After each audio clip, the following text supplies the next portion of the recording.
తర్వాత మళ్ళీ స్పిరిట్ కూడా మీరే అని చెప్పేసి వస్తా ఉంది. ఎప్పుడు మీకు 4-5 నెలల నుంచి నడుస్తూ ఉంది అది. అవునండి. ఇంకా అది అదే ఇంకా స్టోరీ ఇంకా ఇచ్చేయలేదు అనుకుంటున్నాను. చెప్పాడా ఆల్రెడీ మీకు? ఏం చెప్పలేదు ఇంకా. సందీప్ అయితే ఏం చెప్పలేదుగా. దీని అయిన తర్వాత అదే నెక్స్ట్ టీంకు ఉంటుంది లైక్ ఉంటుంది అన్నాడు. అవును, నెక్స్ట్ మళ్ళీ మనం కలిసి పని చేస్తాం అని చెప్పాడా? చెప్పారండి. అదే సార్, నెక్స్ట్ ఉంటే స్పిరిటేనా? స్పిరిట్ ఉంటుంది. అదే ప్రభాస్ గారిది.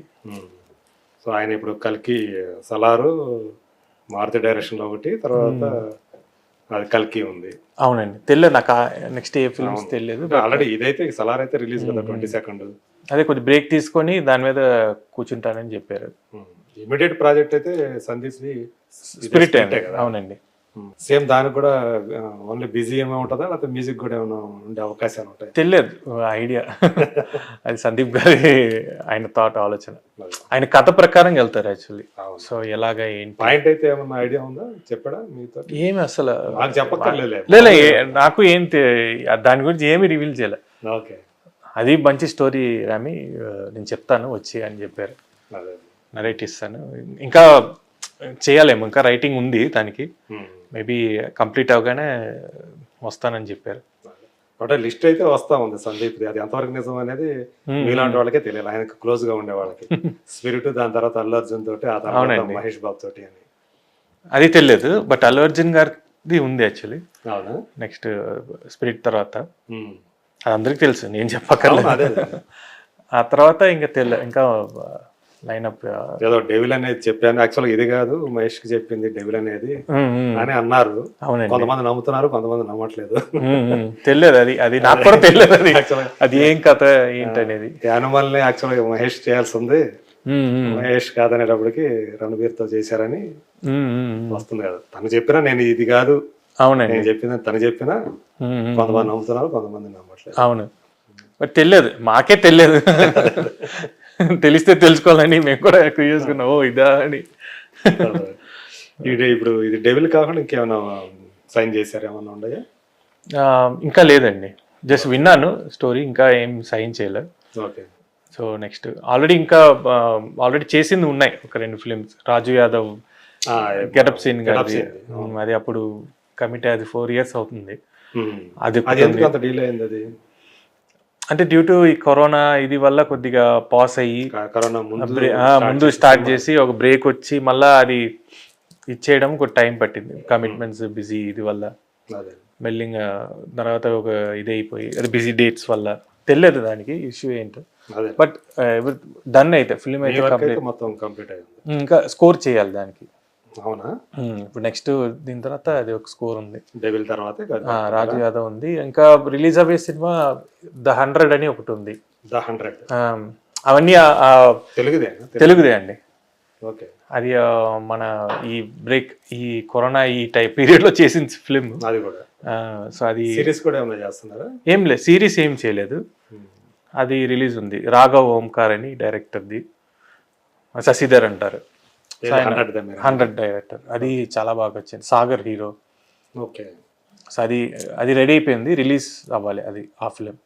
సాగర్ అంటే ఏ సాగర్? మన సాగర్ మొగలి రేకులు, షాదీ ముబారక్. ఓకే. సాగర్ గారిది అది చాలా బాగుంటుంది ఆ మూవీ. థ్రిల్లింగ్, మంచి కథ, చాలా బాగా. సో ఇవన్నీ యాక్చువల్గా యానిమల్ కంటే ముందు చేసిన సినిమాల కింద లెక్క. అవునండి, అంతే. ఆ 4 years ఆ పీరియడ్ అలాంటి చిన్న సినిమాలు వస్తే చేస్తారా మీరు? ఖచ్చితంగా అండి. నేను మంచి కథ ఇది డెఫినెట్గా అన్ని. ఇప్పుడు రేంజ్ పెరిగింది కదా. అలా ఏం లేదు సార్, లైక్ మనకి ఇది కన్వీనియంట్గా ఇది మనం ఇదిగా ఉంటే లైక్ ద ఫ్లోలో ఇది.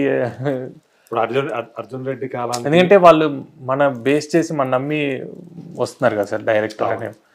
సో ఇది బట్టి మనకి కొద్దిగా కథ బాగుందంటే చెప్తాను, నాకు టైమింగ్ ఇలా ఉంటుంది, ఓకేనా మీకు కొద్దిగా రెస్ట్రిక్షన్ ఇలాగా ఈ ఫిలిం చేస్తాను ఇది అంటే వాళ్ళు ఓకే అనుకుంటే చేయడం. ఎందుకంటే ఇప్పుడు అర్జున్ రెడ్డి ఒక చిన్న సినిమా సార్, బట్ అది ఇంత అప్పటికి తెలీదు ఇంత ఇదే. సో అలాగే ఏ ఫిలిం మనకి ఇదవుతుందో తెలియదు. దేన్ని చిన్న సినిమాని కూడా చిన్న చూపు చూడరు మీరు? అస్సలు లేదు. అదే ఫేమ్ వచ్చింది, కొంతమంది ఉంటది కదా, మళ్ళీ దానికంటే పెద్ద సినిమాలు చేసిన కోసం చూస్తారు, అవి ఒప్పుకుంటారు, వీటిని పక్క పెడుతూ ఉంటారు. నాకైతే అది లేదు సార్, ఎందుకంటే కథ డైరెక్టర్ డిపెండ్ అయి ఉంటుంది, ఆయన తీసే విధానం. ఇప్పుడు అదే అర్జున్ రెడ్డి యానిమల్ లాగా సంథింగ్ ఏదైనా కొత్తగా వస్తే అది ఇంకా ఎక్కడికో తీసుకెళ్ళిపోతుంది కదా సార్ మనకి. మీకు చేసేటప్పుడే అది తెలిసిపోతుంది కదా, అది అవునండి, దాని ఫేట్ ఎలా ఉండబోతుంది, ఫ్యూచర్ ఎలా ఉండబోతుంది అనేది. అని మనం చేసిన తర్వాత మనకి వన్స్ వాళ్ళు షూట్ చేసిన తర్వాత రష్ చూపిస్తారు కదా, అప్పుడు తెలిసిపోద్ది యా వాట్ ఇది అనేది.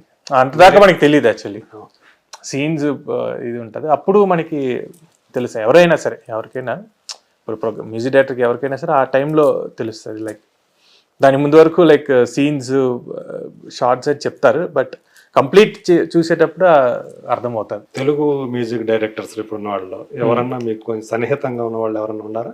ఇప్పుడు సన్నిహితంగా అంటే దేవి గారు, తమన్ గారు అంటే అప్పుడప్పుడు మీట్ అవుతాం. అంటే వాళ్ళు బిజీ, ఎప్పుడైనా మీట్ అవుతుంటారా? ఎయిర్పోర్ట్లో ఏదైనా ఇదైతే కలుస్తాను. వాళ్ళంతా ఇన్స్పిరేషన్ కదా, లైక్ చిన్నప్పటి నుంచి. సో వాళ్ళు మీట్ అవుతే వాళ్ళు ఎంకరేజ్ చేస్తారు, బాగా చేయరా బాగా చేయి అంటారు. ఓకే ఓకే మీ గురించి తెలుసా? తెలుసు, నాన్నగారు కూడా పరిచయం. అది చిన్నప్పటి నుంచి తెలుసు. డిఎస్పి గారు అంతా ఒక ఫ్యామిలీ కదా సార్ మేమంతా. మాకు థియేటర్లోనే ఉండేవాళ్ళం, అక్కడే చూసేవాళ్ళం. మణి గారు అందరు, కీరవాణి గారికి అంతా జీలోనే చేసేవారు, ఏవిఎం జీ థియేటర్లో. చిన్నప్పుడు తిరుపతి లడ్డు అని పిలిచేవారు నాకు చిన్నప్పుడు. ఎప్పుడు అంతా ఉండేవాళ్ళే, అంతా అలా ఉండేవాడిని. బాలు గారు అందరు, అదో ఆ టైం వేరు సార్ యాక్చువల్లీ. తెలుగు సినిమా ఇప్పుడే ఇంకా ఎవరిని అంటే చూడలేకపోతున్నాము, ఈ బిజీలో కాదు, అందరూ ఒక్కొక్క వాళ్ళ ప్లేసెస్ లో వర్క్ చేయడం అదే అయిపోయింది. ఒకప్పుడైతే అందరు కూర్చొని ఒకే దగ్గర ప్రోగ్రామింగ్ చేసేవాళ్ళం, కలిసేవాళ్ళం స్టూడియోస్ లో, మాట్లాడుకునే వాళ్ళం. ఇప్పుడు అవన్నీ లేకుండా అయిపోయింది. అది వీఆర్ మిస్సింగ్ యాక్చువల్లీ. కొంచెం బాధ అనిపిస్తూ ఉంటుంది, నేను అలా వర్క్ చేసి వచ్చాం కాబట్టి మాకు కొద్దిగా అది మిస్ అవుతున్నామనే ఫీల్ ఉంటుంది. బట్ ఇప్పుడు వచ్చిన వాళ్ళకి మేబీ అది వాళ్ళకి అది లేకపోతే ఉండకపోవచ్చు. ఈ జనరేషన్ ఇప్పుడు వచ్చే యంగ్స్టర్స్ మేము ఆ ట్రాన్సిషన్ వచ్చేటప్పుడు మాకు అది డెఫినెట్గా ఉంటుంది. అందుకని ఎప్పుడైనా ఒక ఫుల్ ఆర్కెస్ట్రా వేసేటప్పుడు హ్యాపీగా జాలీగా ఈ వయలిన్ సెక్షన్స్, ఈ బ్రాస్ వీలేసులో ఇంకా హడావుడిగా ఉంటుంది. ఇంకా ఒకటే కామెడీలా పాత విషయాలు అది ఇది చాలా బాగుంటుంది. వీళ్ళు కాన్సర్ట్లు పెడుతూ ఉంటారు కదా వేరే చోట్లకి వెళ్ళేసి, అట్లా మీరు కూడా ప్లానింగ్ ఏమైనా చేస్తుంటారా? ఇప్పుడు అడుగుతున్నా సార్, లైక్ కాన్సర్ట్ అదే టీం ఉంది నాకు. నేను మేమే మా ఇంట్లోనే బ్యాండ్ రిథమ్ సెక్షన్ ఫుల్గా ఉంది. సో అలాగా వీ హ్యావ్ ఓన్ ఇది ఉంది చెన్నైలో, అందరూ ఉన్న టీము. చూడాలి ఎవరైనా మనకి ఆపర్చునిటీ ఇస్తే డెఫినెట్గా చేద్దామని.